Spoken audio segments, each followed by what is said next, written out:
This government is doing it to the British people.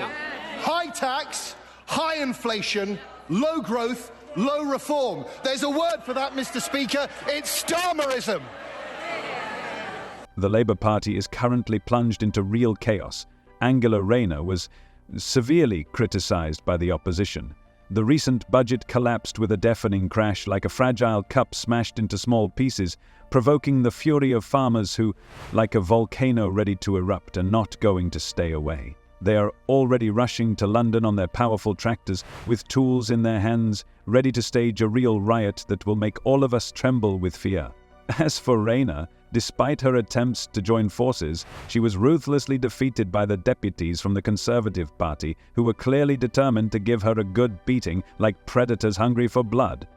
Yesterday, like many honourable members on this side of the House, I spoke to farmers from across the United Kingdom. Some of them families who farmed their land for centuries, elderly men in tears, children worried about their parents, all of them worried that their way of life is about to be destroyed.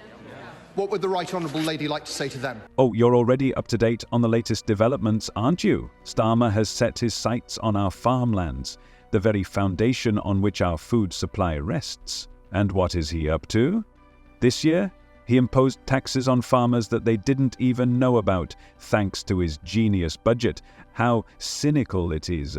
That's how Labour, instead of supporting those who actually feed the country, expressed their gratitude. Organised this rally, I think, not expecting that many people to turn up.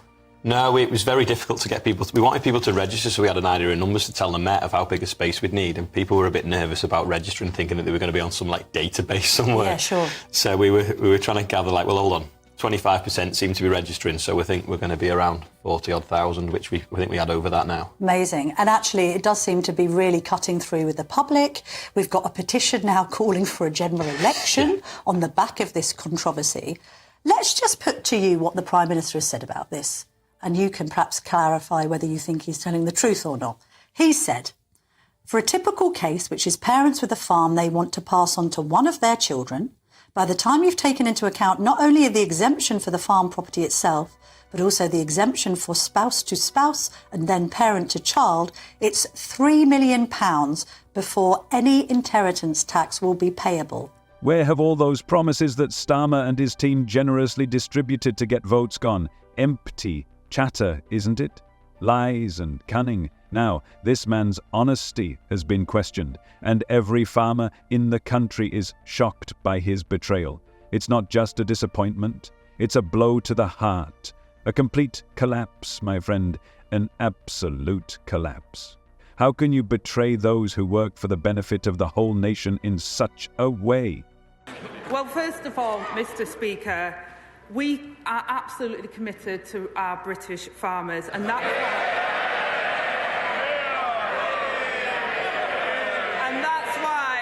we've committed £5 billion to the farming budget over the next 2 years. That's the largest ever amount for sustainable food production in the... How, tell me, can a farmer who is struggling with difficulties just cut the value of his farmland by 20% when it comes to millions of dollars? These lands are not just pieces of land, they are a legacy passed down from ancestors, symbols of labour and hope embedded in every inch.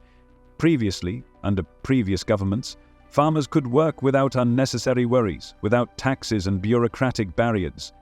But now Starmer and his team have decided it's time to pay back. How are they going to explain it? His party couldn't even get the money out the door for farmers, failing to spend over £300 million on farming budgets. The farmers know they ruined it for them, and that's why we're in government and they're not. What is their plan to pull the country out of this abyss? Giving the farmers a few crumbs after they took away everything they had earned with difficulty? It's just arrogance. And let's be honest, is this Starmer's grand vision for the whole country? Grabbing money without hesitation and throwing crumbs to people as if it were charity? It's not just a mistake, it's a robbery in front of everyone, and it's obvious. And even if they do fulfill their promises, which is unlikely, given all the previous empty words, it still looks shocking, but unfortunately not surprising. We cannot remain indifferent to this outrage. Farmers deserve respect and support, not humiliation and neglect. No, and he got in with a very low proportion of the vote. He got in by default because people were unhappy with the Conservatives. They voted Labour. They didn't particularly like him. And now it's gone from bad to worse. He's been caught accepting donations to pay for his wife's dresses.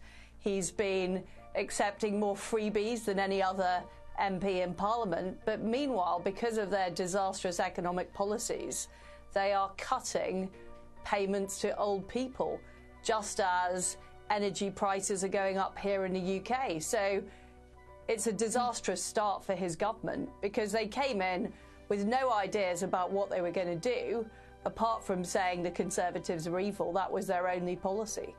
Yes, the Tories have failed miserably, and there is no doubt about it. They can't deny it themselves. Is that why you got the opportunity to strive for more success?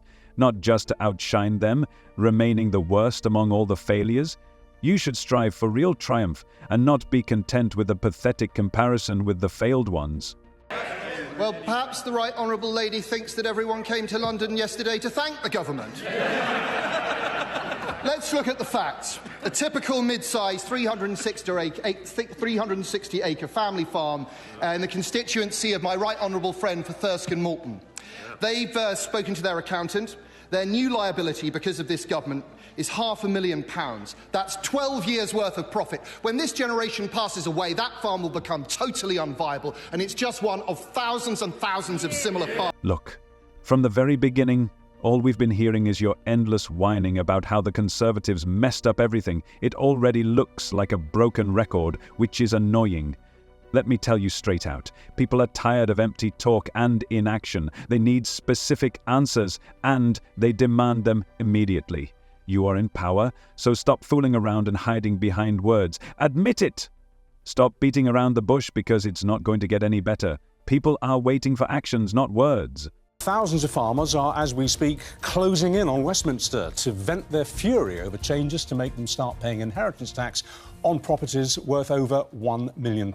And they're going to be joined by one very high-profile farmer, Jeremy Clarkson. He's leaving diddly squats to make his way to Westminster, despite the fact his doctor apparently told him not to do it. After his heart surgery, he's been told to leave it, but he's gone. He says the government wants to cleanse the countryside of farmers, and he feels so impassioned about it. 12 long years of suffering, loss and disappointed hopes, which were cruelly taken away from us by the Labour government under the leadership of Starmer.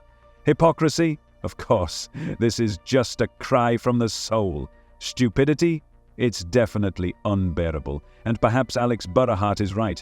Starmer really thinks that thousands of farmers, accelerating their tractors and trucks, are heading to Westminster with joyful smiles on their faces. Are they going to some kind of celebration? Kai, de kidding me, and they are not with pom-poms, but with pitchforks in their hands, ready to defend their rights and return what was taken from them. It's not just a protest. It's a cry for help. It's a fight for survival. And this inheritance tax hike on farmers, how's it going to impact you?